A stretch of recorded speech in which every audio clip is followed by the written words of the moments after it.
Buenas tardes, bienvenidos a mi casa. Soy Guillermo Arduino. Esto es Encuentro Digital CNN. Vamos a hablar de coronavirus y también, en particular, estaremos hablando de la citogenética molecular. La idea es poder entender mejor cómo se comporta este virus. Hay muchos signos de preguntas en este momento con respecto a las variantes y lo que significa a largo plazo. Y además, el tema exposición con respecto a las variantes. ¿Lo podemos controlar nosotros desde nuestro punto de vista eso? La presencia de las variantes y la amenaza que significa para todos nosotros. Hoy está con nosotros el doctor Miguel Pita, que es profesor del área de conocimiento de genética en la Universidad Autónoma de Madrid. Hablamos con él hace unos meses y está nuevamente con nosotros. Él es autor del libro Un día en la vida de un virus. Doctor, bienvenido. Hola, muy buenas, ¿qué tal? Encantado de estar de nuevo. Y recuerdo que en ese momento cuando hablábamos, justamente nos enfocábamos a eso, ¿no? Cómo se comportaba el virus. Pero yo ahora, a medida de la data que fui incorporando en estos últimos meses, me pregunto lo siguiente: ¿deberíamos ver la conducta del virus, pero con respecto al ser humano? Porque nosotros, evidentemente, al alojarlo o no, al transmitirlo con mayor facilidad, debemos ser un factor muy importante en esa ecuación. Claro, sin duda, la dinámica de esta guerra tiene dos frentes. Tiene por un lado el virus y por otro lado tiene nuestra especie. Y lo que pasa en la dinámica general, lo que pasa en la pandemia, entonces, es fruto de la interacción y de las decisiones que tomamos nosotros y de cómo reacciona a ellas el virus, que sigue eh, una forma de operar que conocemos sobre los virus. Lo que cambia es el escenario que le planteamos nosotros. En función de Ok. las decisiones que tomamos, ocurren unas cosas u otras que hasta cierto punto sí, efectivamente podemos anticipar. Es decir, que si nosotros nos contagiamos más por estar expuestos al contacto, etcétera, le damos mayor posibilidad a las variantes de generarse o no. Tal cual, esa sería una de las claves de cómo efectivamente la dinámica del virus responde a lo que hagamos nosotros. Si nosotros de alguna manera relajamos las condiciones y sufrimos un mayor número de infectados, como se está viviendo ahora en muchas partes del mundo, esto implica que hay más virus replicándose dentro de más cuerpos y eso aumenta las probabilidades de algunos sucesos, entre otros, de la generación de variantes. Por lo tanto, si queremos a la inversa reducir la producción de nuevas variantes, tendremos que relajar, tendremos que devolver a un nivel bajo el número de contagios y de infectados. Entonces, no sé si usted vio, doctor, el fin de semana la primera ministra de Nueva Zelanda está imponiendo en la ciudad de Auckland, que no es la capital, pero es la ciudad más poblada, está imponiendo un confinamiento de 72 horas nada más. Es decir, la gente no puede salir por 72 horas porque están en una fase determinada en Auckland, mientras que en el resto del país están en una fase más ligera y el pedido no es tan estricto. ¿Son 72 horas suficientes como para controlar potencialmente el brote de estas variantes? Bueno, desde luego, 72 horas tendrán algún efecto, pero es muy difícil anticipar qué efecto tienen este tipo de medidas. Por eso es tan difícil tomar decisiones y de ahí que no todos los países tomen las mismas. No hay un manual que sirva para todas las circunstancias, desafortunadamente. Aunque sepamos cómo funcionan los virus, tenemos un problema y es que no vemos a tiempo real el estado de la pandemia. La información que nos llega siempre tiene un cierto retardo.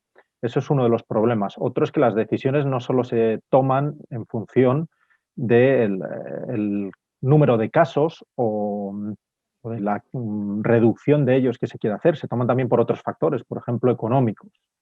Entonces, distintos países deciden distintas estrategias en distintos momentos. ¿Valen 72 horas de algo? Probablemente solo sirven en una situación muy concreta, con un tamaño de población muy concreto Claro. y con unas medidas muy estrictas. Esa situación que se aplica en Auckland puede no ser trasladable a otras ciudades del mundo. Sobre todo hay Voy que a, tener información para poder tomar una decisión de ese tipo y tener claro lo estricto que se puede llegar a ser con la población. claro, estoy chequeando la población, doctor, de la ciudad de Oakland, 1.657.000 hacia el 2017.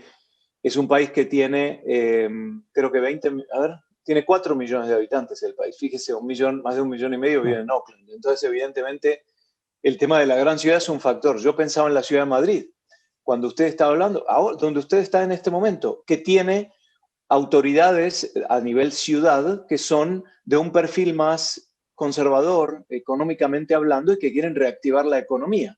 Entonces, estuve leyendo muchos artículos sobre cómo ellos quieren hacer la fase de vacunación también hacia los comercios, es decir, la parte hotelera, porque España depende muchísimo, y Madrid, depende muchísimo de la industria turística. Entonces, los docentes, la hotelería, todos estos sectores también se tienen que tener en cuenta al momento del plan de vacunación, porque de la economía depende también el bienestar de una sociedad. Es tan complicado el tema, pero quiero volver al punto de las variantes ahora.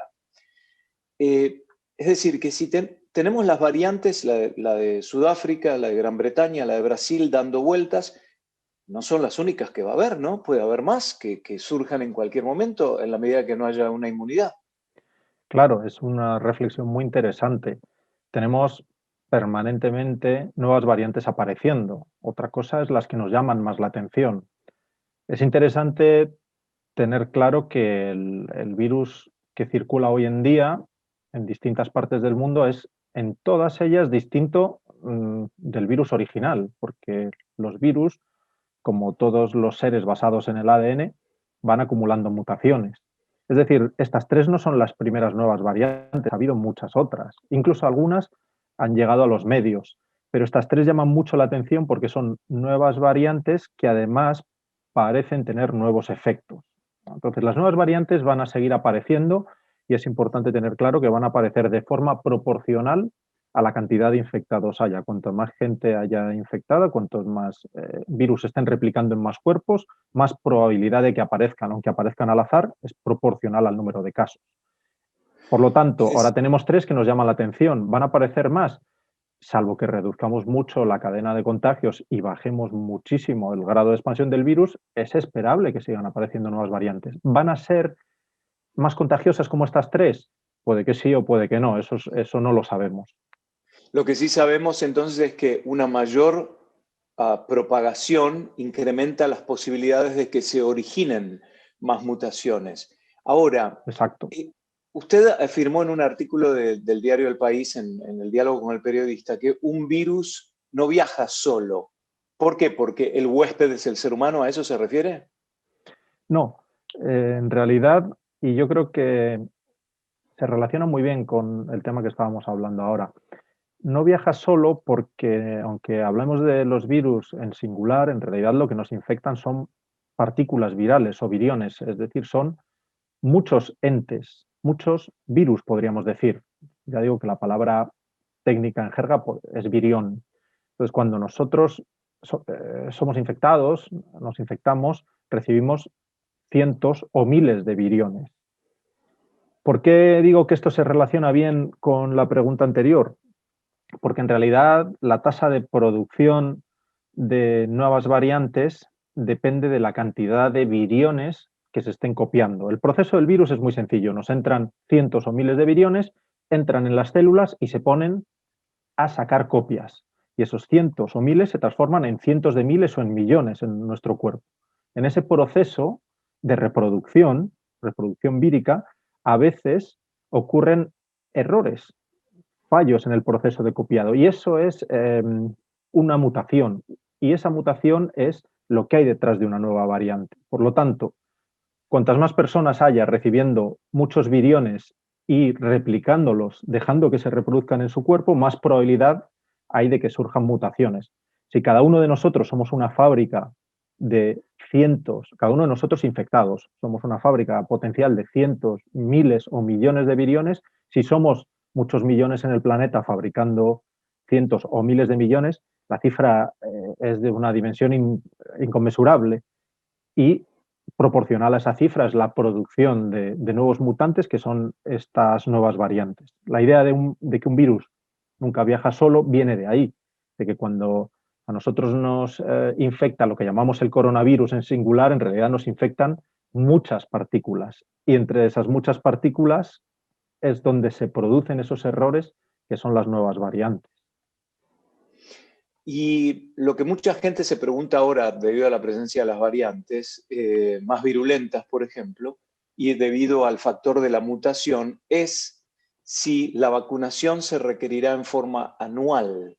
Si, como con la vacuna de la influenza, que se revisita constantemente el tema del perfil de esa vacuna para que sea efectiva, a pesar de que las vacunas que han sido diseñadas ahora para este tipo de coronavirus tienen una mayor efectividad que la de la influenza en general, ¿no? Entonces, la pregunta puntual es, ¿qué le podemos decir a la gente? ¿Hay señales de que deberemos todos los años ser vacunados? Bueno, hay un par de ideas que, aunque no podamos ver cómo va a ser el futuro, sí que es interesante transmitir. Bueno, en primer lugar, sí que es importante aclarar que las nuevas variantes que han aparecido hasta la fecha, afortunadamente no son más virulentas, son más contagiosas. Y eso sí que es una buena noticia, aunque que sean más contagiosas también implica saturación de los medios hospitalarios. Pero sí que hay un par de matices interesantes si comparamos este virus, por ejemplo, con el virus de la gripe, de la influenza, y es que tiende a ser menos mutante. Por su constitución, ya hemos dicho que la tasa de mutación depende del número de casos, pero también de la propia constitución del virus, cómo está armado genéticamente. No es un virus muy volátil, como sí lo es, por ejemplo, el de la inmunodeficiencia o el de la influenza.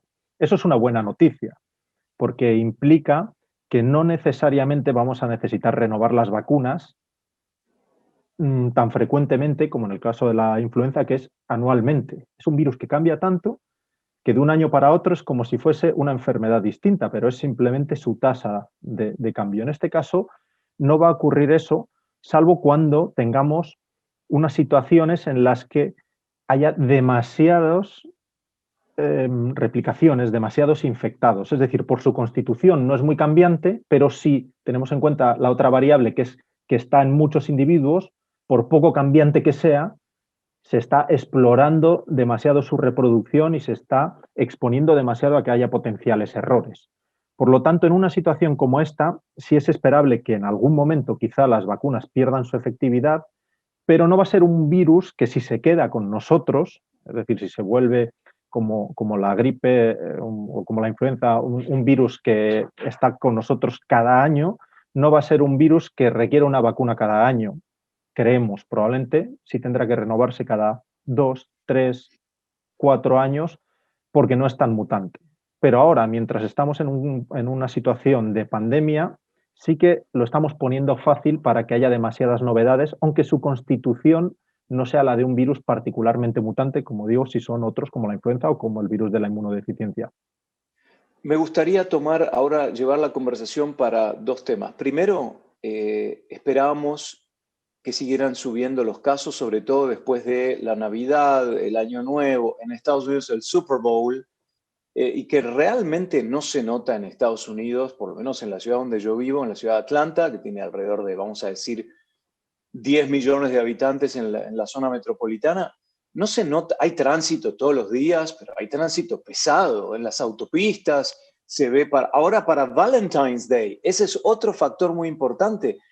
Había una fila, doctor, el sábado que salí con el auto a dar una vuelta, un tránsito impresionante para entrar y salir de los malls, de los shopping centers donde iban a comprar probablemente chocolate, regalos, flores, etc. Lo mismo los restaurantes. Pero a pesar de estos factores, yo esperaba una infección en crecimiento en Estados Unidos. Y en verdad, a nivel global, bajaron los números en esta última semana, sin tener en cuenta el tema de Valentine's Day. Hay 50, a ver, yo le voy a decir exactamente cuál es la cifra. Creo que son 53 millones ya en Estados Unidos. A ver, tengo acá. Casi 53 millones de dosis de la vacuna de COVID-19 que ya han sido dadas en Estados Unidos. en masa, ¿no? Estamos hablando de primera y segunda dosis juntas. 53 millones. ¿Ese es el factor o en realidad es la conducta del virus? Es muy difícil de saber.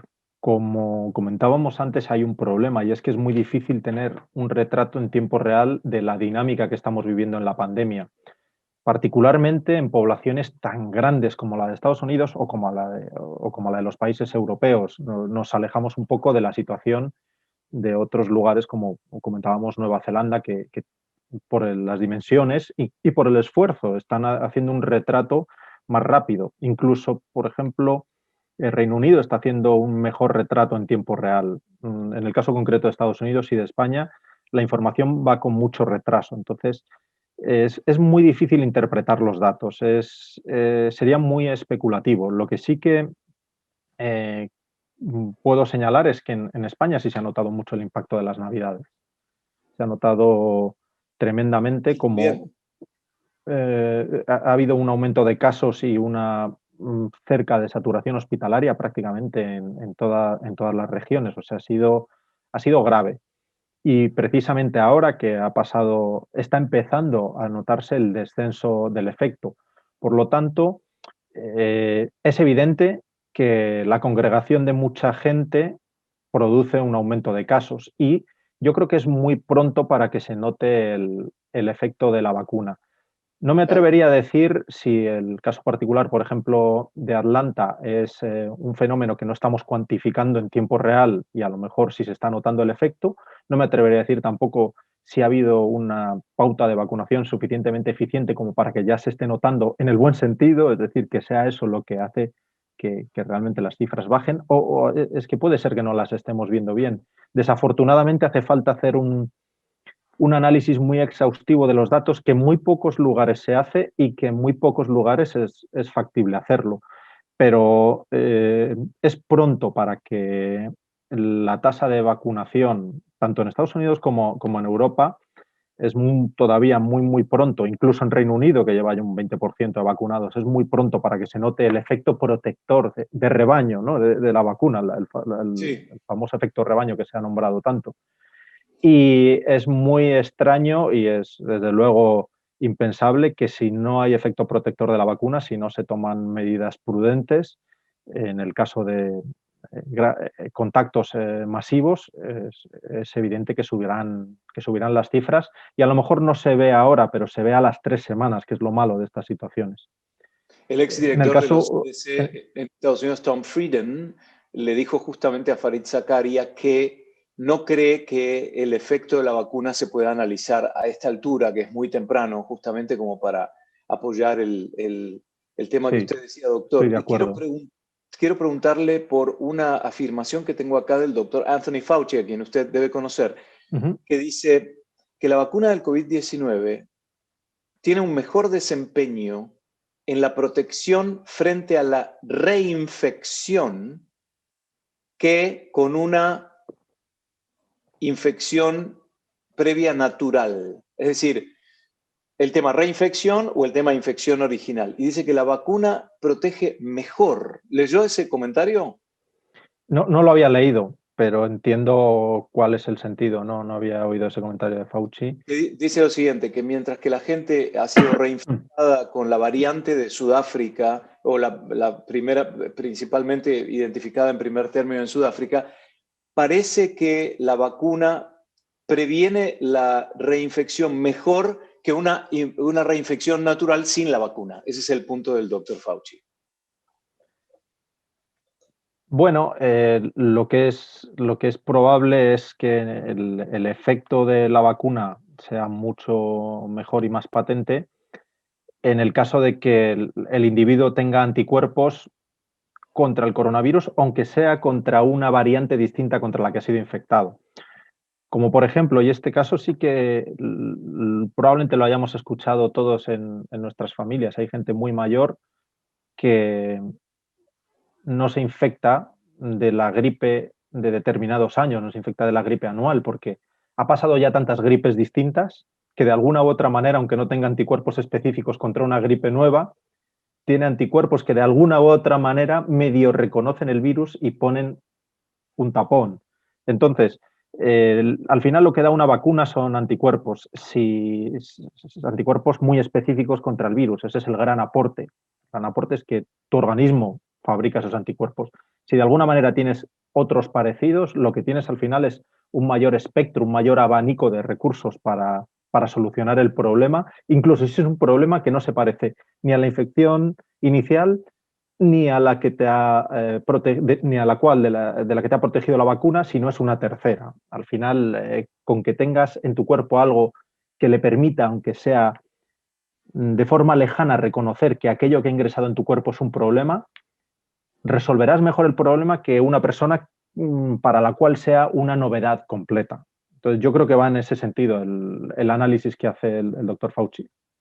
Y sobre todo, la pregunta también tiene que ver ahora con respecto a lo que podemos hacer nosotros y cómo podemos cambiar, cómo nuestra conducta hoy y la paranoia existente con respecto al coronavirus ha tenido un impacto en el número de infectados por influenza, lo cual dice probablemente que en realidad somos nosotros los que cambiamos nuestra actitud, que utilizamos protección que es a través de una mascarilla o lavándose las manos, distanciamiento físico, etcétera, etcétera, y eso tiene un impacto aún en otras áreas. Es decir, son prácticas que deberíamos adoptar ya para siempre. Deberíamos usar máscaras siempre cuando tengamos un pequeño resfrío o una vulnerabilidad frente a una temporada de alguna enfermedad como puede ser la gripe, etcétera, ¿o no, doctor?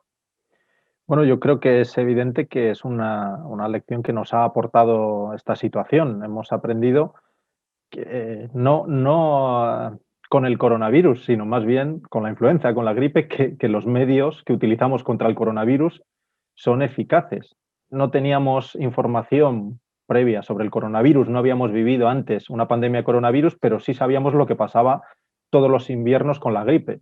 Y resulta que con medidas relativamente sencillas hemos bajado muchísimo los casos, hasta unos límites tremendos. Por lo tanto, yo creo que debemos incorporar ese aprendizaje. Sabemos que está funcionando contra el coronavirus porque vemos lo bien que funciona contra la gripe. A partir de ahora podemos tomar esas medidas cuando llegue la temporada amenazante, por ejemplo, de influenza, o si se vuelve un virus de aparición crónica este coronavirus, como parece que ocurrirá, cuando llegue la temporada invernal en que somos un poco más susceptibles de adquirir la enfermedad, podemos utilizar ese método cuando viajemos en transporte público o podemos darnos cuenta de lo importante que es la higiene, que es algo que en sociedades muy sofisticadas y avanzadas como las nuestras, que nos sentimos tan protegidos y tan alejados de los problemas, es muy sencillo y habíamos de alguna manera abandonado. No digo que hubiésemos abandonado la higiene, pero no sabíamos que lavarnos las manos era tan importante.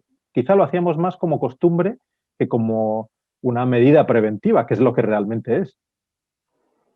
Sí, debe tener que ver también con el hecho del el dramático resultado que provocó el esparcimiento de este virus comparado, por ejemplo, con la influenza, porque yo recuerdo que el médico en la época de gripe, en los distintos programas de televisión o gente que yo entrevisté decía que hay que lavarse las manos frecuentemente para evitar el contacto con las mucosas, pero uno nunca realmente le prestó mucha atención como ahora porque la amenaza es bien fuerte. Y Ujú. doctor, la pregunta final tiene que ver nuevamente con las variantes. Si las imaginamos como que son una sucesión de letras, un código, ¿no? Un código genético, y hay algún cambio y eso produce la mutación, ¿por qué Sudáfrica? ¿Por qué Brasil? ¿Por qué Gran Bretaña? Porque estos pequeños cambios, que son esas mutaciones, ocurren al azar y están ocurriendo permanentemente. Ocurren al azar, que de nuevo no quiere decir que no pasen con más probabilidad cuanto más casos hay. Ocurren al azar, pero es una lotería que cuantos más boletos se adquiere, más probable es que ocurra. Por eso es proporcional a los casos. Pero la mayoría de estos cambios, de una letra por otra, utilizando letra como metáfora, no tienen un efecto. Entonces, puede estar ocurriendo ahora uno o miles o millones de ellos en Atlanta que no van a significar nada para nosotros. Como decía, eh, prácticamente todos los ejemplares de coronavirus que vemos en el mundo son distintos del inicial. Todos han cambiado letras. No queda nada de ese coronavirus inicial. Igual que no queda nada del virus de la gripe que apareció por primera vez hace 100 años y ha seguido una cadena de vida. Es decir, es el mismo virus copiándose y reproduciéndose a otro ritmo, como pasará con el coronavirus. Pero en el fondo es el mismo. Entonces, los cambios que puedan estar ocurriendo ahora en Atlanta o aquí en Madrid a lo mejor no tienen ninguna trascendencia, pero de repente se cambia una letra que sí tiene un efecto. Y ese efecto es que entra más fácil, que ingresa más fácil en nuestras células, que es más rápido infectándonos. Ese cambio de letra rápidamente facilita que se expanda ese virus, ese ejemplar, esa variante, ese nuevo tipo de coronavirus, ese mutante. Y eso es lo que nos llama la atención. Y eso ha ocurrido por azar, probablemente en Gran Bretaña. No se sabe si es ahí donde ocurrió o donde se localizó, igualmente en Manaos e igualmente en Sudáfrica. Es probable que ocurra en sitios donde estaban ocurriendo más casos, porque es probable que ahí se produzcan más errores en la letra, pero a lo mejor no. A lo mejor en un sitio donde ocurren muchos casos cambian muchas letras y no tienen efecto, y en un sitio donde hay menos casos cambian menos letras, pero cambia justo una que supone que el virus sea más eficaz. Entonces tenemos esas dos variables para explicar por qué determinados mutantes de repente copan, llaman nuestra atención y merece la pena que lo hagan porque tienen nuevos efectos, pero están ocurriendo todo el rato esas nuevas variantes. Es perfectamente azaroso que haya sido en Gran Bretaña, que haya sido en Brasil o que haya sido en Sudáfrica. Las próximas semanas evidentemente van a ser clave, sobre todo para ver la información en cuanto a casos. Recordemos el tema de San Valentín, probablemente eso ha provocado también el movimiento masivo de gente y el contacto directo con gente. Veremos qué es lo que pasa. Le agradecemos al doctor Miguel Pita, profesor del área de conocimiento genética en la Universidad Autónoma de Madrid y autor del libro Un día en la vida de un virus. Doctor, hasta la próxima. Gracias. Ha sido un placer. Muchas gracias. Hasta la próxima.